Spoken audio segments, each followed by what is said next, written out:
The one rule of awards events is that you can never please everyone. For every gong that has people nodding in ecstatic approval, there will be one that has everyone spluttering about how so-and-so was robbed or another show should have won. This year's BAFTA seem more likely than most to provoke debate. Where last year's event was accused of taking an interesting shortlist and then rewarding the safest show on it, this year saw some genuine shocks. Chief among those was the victory for Peaky Blinders. Stephen Knight's gaudy gangster drama saw off The Crown, Line of Duty and End of the F***ing World to claim Best Drama in a moment that appeared to surprise everyone at the event, including Knight himself. Was it deserved on balance? I'd argue yes. End of the F***ing World was arguably the most inventive show on the list, and in a more risk-taking world would have won.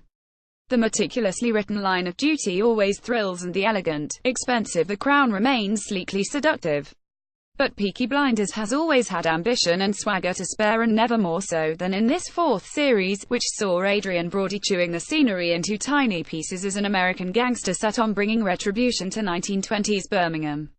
It's not a show that will ever win prizes for subtlety, but it was arguably the most purely entertaining drama on the shortlist, and sometimes that's what you need.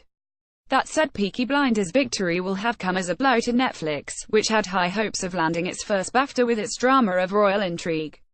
While that did come when Vanessa Kirby won Best Supporting Actress for her performance as the unlucky and loved Princess Margaret, there remains the sense that BAFTA, like the Emmys in America, may be keener to reward actors in Netflix shows than the series themselves.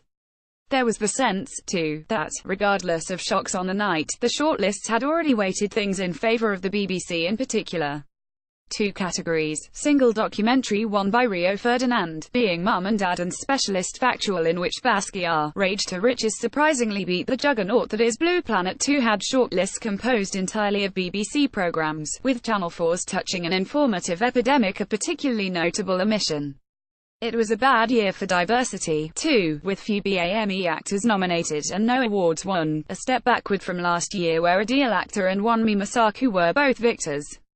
This was partially a shortlist issue. Both the excellent Azam Chowdhury and the moving Anupam Kher were competing in particularly strong categories in which it's hard to make a case against the eventual winner, but also, more importantly, one of commissioning and casting, with too many shows only casting BAME actors in major roles in true life stories.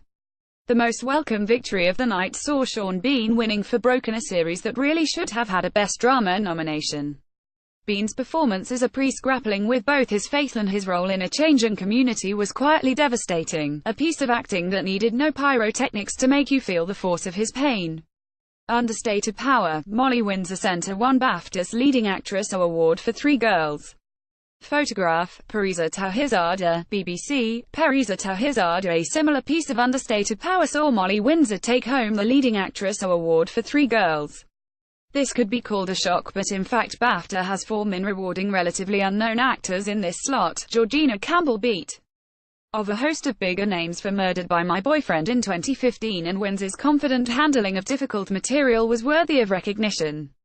That said, Claire Foy was desperately unlucky to be twice looked over for her subtle take on Queen Elizabeth in The Crown.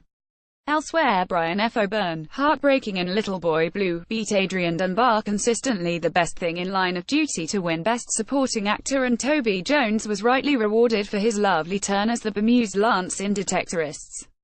The night's other big comedy awards went deservedly to The Acutely Observed This Country, which won both Best Scripted Comedy and Best Female Performance in a Comedy for Daisy May Cooper. Overall, it was a strong night for BBC Three, which also saw Murdered for Being Different pull off a surprise victory over the inventive King Charles III. Meanwhile, the night's least surprising results saw the much garlanded The Handmaid's Tale win Best International Series. Yes, I am still sulking about Twin Peaks, The Return failing to win a nomination, while the bleak Three Girls beat the even bleaker The State to win Best Miniseries. If the BBC was dominant in the drama and comedy categories, BAFTA did their best to spread the love in the factual awards. Love Island correctly steamrolled the competition to win Best Reality. Sky took news coverage thanks to their reporting on events in Myanmar. Britain's Got Talent won a somewhat over-familiar entertainment category, and ITV won the sport category for their hyperactive but enjoyable coverage of the Grand National. A decent enough year then, and one with some pleasing surprises, although if there is one hope for next year, it's that the BAFTA judges cast their net more widely, both in terms of programs and actors nominated. There is some stellar drama and comedy on the BBC, but equally there is outstanding and inventive work being made elsewhere.